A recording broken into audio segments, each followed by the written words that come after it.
But what is suggested is, and this is written by, I believe, Edward Peters in Inquisition, in the 1988 book, was this. From the mid-15th century on, religious anti-Semitism changed into ethnic anti-Semitism, with little difference seen between Jews and conversos, except in the fact that conversos were regarded as worse than Jews because, as ostensible Christians, they had acquired privileges and positions that were denied to Jews. The results of this new ethnic anti-Semitism was the invocation of an inquisition to ferret out the false conversos who had, by becoming formal Christians, placed themselves under its authorities. It was a heated mixture of this racial and religious prejudice against the conversos that ignited what later be known as the Spanish Inquisition. So basically what is being suggested here is that the Inquisition was formed to keep the mob from just going over and killing Jews and killing the conversos, regardless whether or not they were conversos or not. Not only that, as was written by Henry Kamen in the Spanish Inquisition, an historical revision in 1997 about the use of torture. What he pointed out is that, as in the French Inquisitions, the purpose of Spanish inquisitorial torture was either to gain information or confession, not to punish. It was used in a relatively small percentage of trials, since, of course, the threat of torture, if no confession, was often enough to induce one, and was usually the last resort. Something else that's important to realize. The scenes of sadism conjured up by popular writers on the Inquisition have little basis in reality, though the whole procedure was unpleasant enough to arouse periodic protests from Spaniards.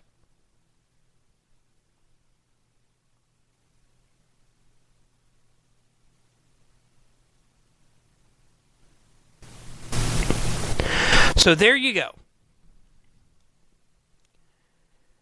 There you go.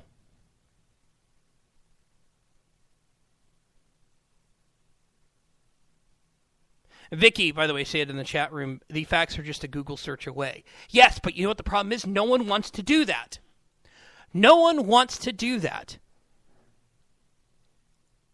Because if they didn't do that, or if they did do that, if people bothered looking at it, then we wouldn't have very, very, very fun songs, extremely fun songs, great skits, and people being able to, say, oh, look at how horrible that was.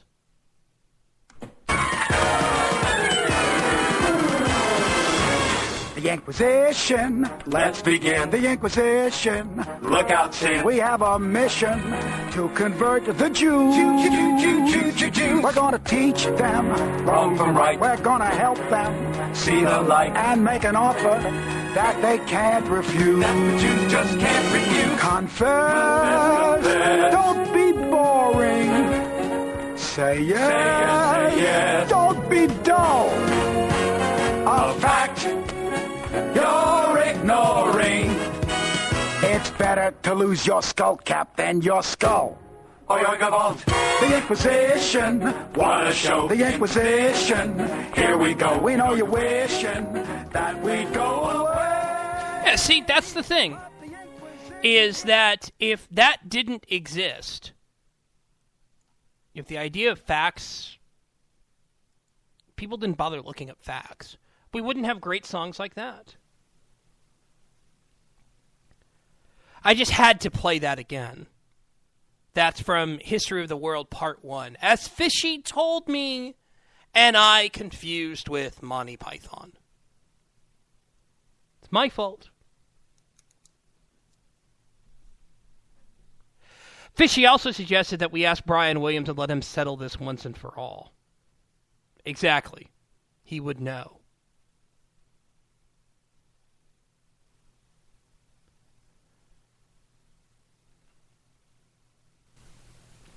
Now, I want to point out something else.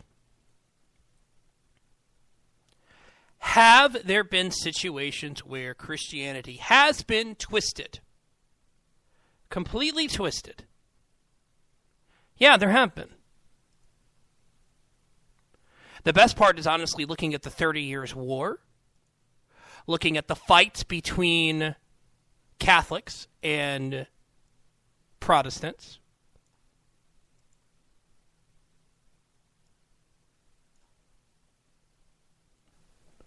There's no debating that Christianity has been twisted. But I really liked what Bobby Jindal had to say. And again, I will thank Fishy for reminding me about it. It was nice of the president to give us a history lesson at the prayer breakfast.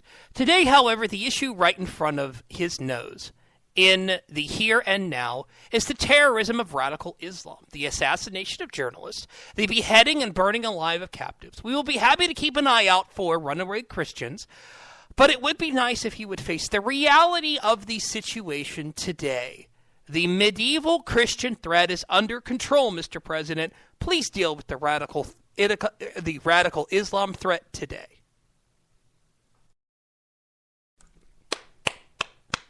Bravo, Bobby Jindal. Bravo. Russell Moore, who is a professor, he is also an author. He is also the president of the Southern Baptist Ethics and Religious Liberty Commission, said this to CNN about what he thought. I don't know why the president wants to stand up and to speak as though he's in a religious studies doctoral seminar at the University of Chicago, rather than standing up as the commander-in-chief and saying we have an issue that threatens our national security. Moore said the exact same thing that Jindal said. And they're both right. They're both right. And no, Brian, Fishy did not do all the show prep and research. She had input, though. As did Dustin Hoyt. As did Alan Bordius. As did my friend Ben, who, if he hadn't have had bronchitis, I would have tried to have gotten him on the show.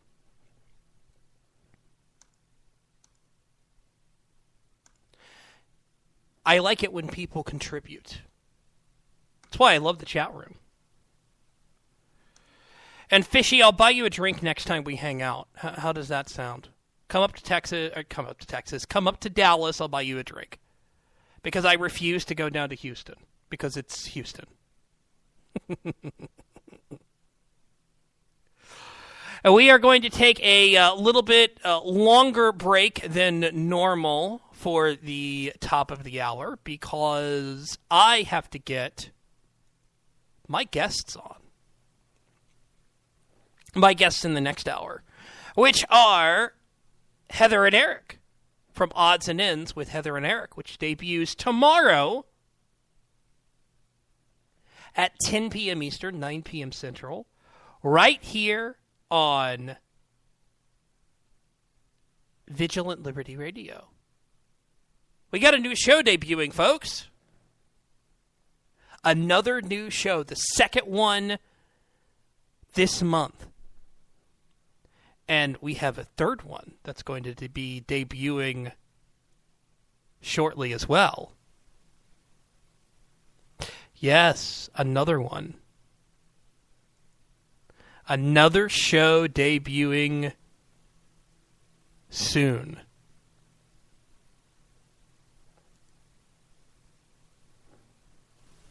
I can't wait. Can't wait. But we're going to take a little bit longer, top of the hour break. We will be back right after this.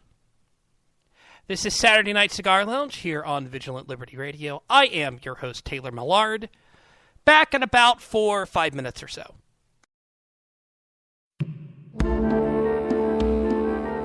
I don't have answers. I have opinions and an internet connection. Hi, this is Amy Curtis from Modern Comments Radio, and you can catch me live Wednesday evenings at 10 p.m. Eastern, 7 p.m. Pacific, here on Vigilant Liberty Radio. We want to welcome Michael Moore to Occupy Wall Street. I'm so impressed by what I'm seeing here. How much of people's income do you, Michael Moore, want the government to confiscate? Probably twice what we're paying right now. It's not envy, it's war. Where's the rage? Where's the uprising? Storm the doors of the New York Stock Exchange. It is a class war. If the wealthy paid their fair share. For a documentary filmmaker, I do really well. I'm very blessed. And the rich thought poverty was bad. I do well. They get rid of it. What pure? There's nothing pure about capitalism. And they know what's coming on Wall Street. We're seeing the end of capitalism. And I say good riddance. He is one of my favorite capitalists. No, I want to give him a hug.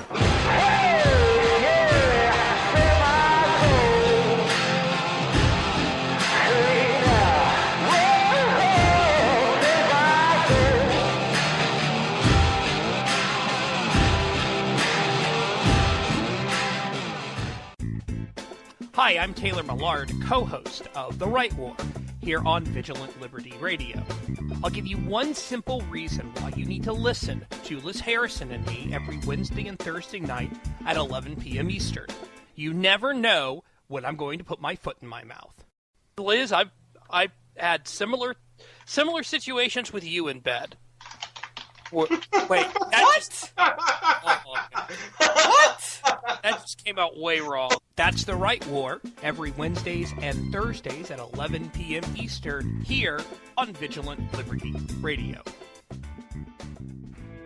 Mr. President, members of Congress, you've been making a lot of noise about taking our guns away.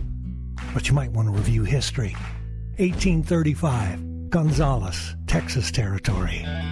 The authorities wanted to confiscate the big gun that protected that colony. You know what the people said?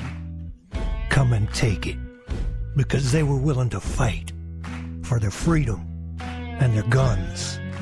So are we. Come and take it if you want it. Come and take it if you think you can. Come and take it, but I warn you, you'll have to pry it from my cold dead hands. We want the freedom that God gave us, so you best not cross that line. If you want this gun, you gotta come through us and take it. One shot at a time. Just like Gonzales, we're keeping our guns. Hi, I'm Dustin Hoyt with America Our Way, and you can hear me right here on Vigilant Liberty Radio at 10/9 Central on Thursday nights. We bring you the best in political commentary from the right-wing, conservative, libertarian perspectives coming together and bringing the best content on the internet. Be sure to tune in every week for your favorite shows. Follow us on Facebook and Twitter.